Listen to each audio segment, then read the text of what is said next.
শুনছেন আমার YouTube channel ভূত তত্ত্ব, যেখানে রাতপাল নেই, আতঙ্ক বাড়ে।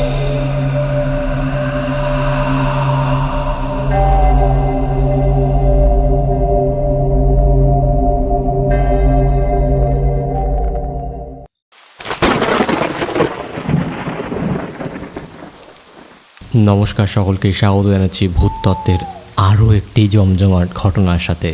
এবং আজকের ঘটনাটি খুবই ভয়ঙ্কর একটি ঘটনা হতে চলেছে। তো এখনও যারা আমার চ্যানেলটা সাবস্ক্রাইব করেননি তাড়াতাড়ি সাবস্ক্রাইব করে দিন এরকম ভয়ঙ্কর ভৌতিক ঘটনা শোনার জন্য। তো চলে যাবো আজকের ঘটনায়। ঘটনাটা আমার মায়ের এক বান্ধবীর থেকে শোনা। মায়ের বান্ধবীর মায়ের সাথেই ঘটনা ঘটেছিল। ওনাকে আমরা দিদা বলতাম। সেই দিদা কলকাতায় এক হসপিটালের নার্স ছিল। বাড়ি মেদিনীপুরের কোনো এক গ্রামে। হসপিটালের নার্স কোয়ার্টারে থাকতো।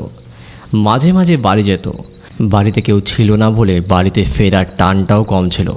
2 মেয়ে বিয়ে হয়ে গিয়েছে, স্বামীও মারা গেছে অনেক আগেই। দেশের বাড়ি গেলে যাদের কাছে গিয়ে খাওয়া দাওয়া করতো আর নিজের ঘরে থাকতো। 4-5 দিন কাটিয়ে আবার ফিরে যেত হসপিটালে। এবার আসি আসল কথায়। একবার বৈশাখ মাসে সেই দিন দিদা গ্রামে বাড়ি যায়। বিকেল নাগাদ গিয়ে পৌঁছায়। গরম মোটামুটি। দিদার বাড়ির সামনে একটা দিঘি ছিল। তার জল ছিল কালো টলটলে স্বচ্ছ।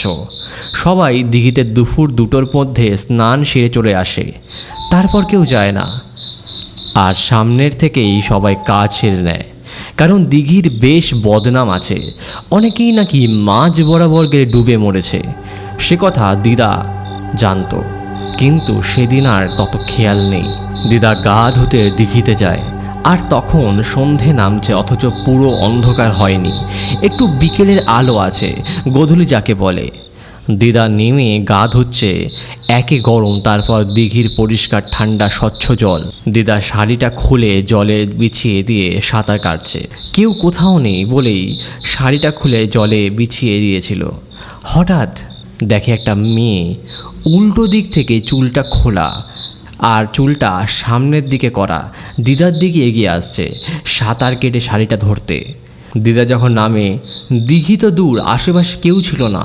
হঠাৎ এই মেয়েটা মাছ দিঘিতে কোথা থেকে আসছে। দিদা তাড়াতাড়ি কাপড়টা টেনে গায়ে জড়িয়ে কোনো মতে পাড়ে এসে চিৎকার করে অজ্ঞান হয়ে যায়। লোকজন এসে দিদাকে জল ছিটিয়ে জ্ঞান ফিরিয়ে শোনে কি হয়েছিল।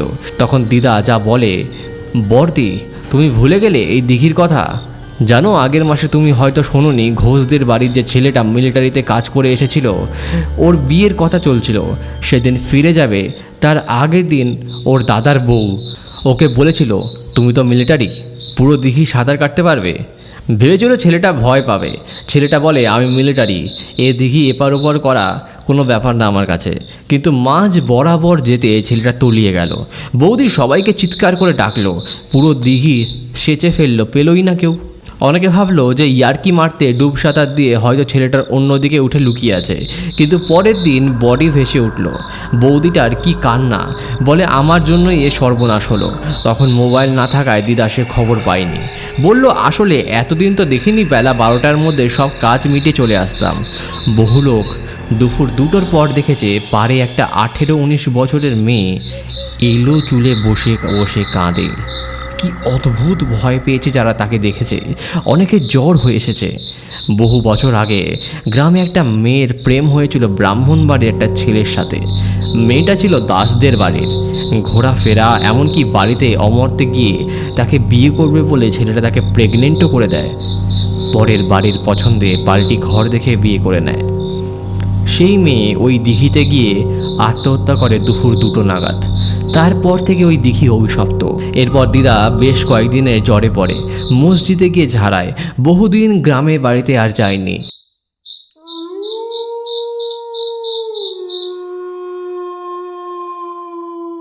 তো এই ছিল আজকের ঘটনা। যদি ভালো লেগে থাকে তাহলে অবশ্যই একটি লাইক করতে ভুলবেন না, এবং কমেন্টস করে জানাবেন কেমন লাগলো। এবং নতুন হয়ে থাকলে অবশ্যই চ্যানেলটা সাবস্ক্রাইব করে নোটিফিকেশন বেলটা অন করবেন সব ঘটনা সবার আগে পাওয়ার জন্য। তো দেখা হচ্ছে আবারও কোনো ভৌতিক ঘটনার সাথে।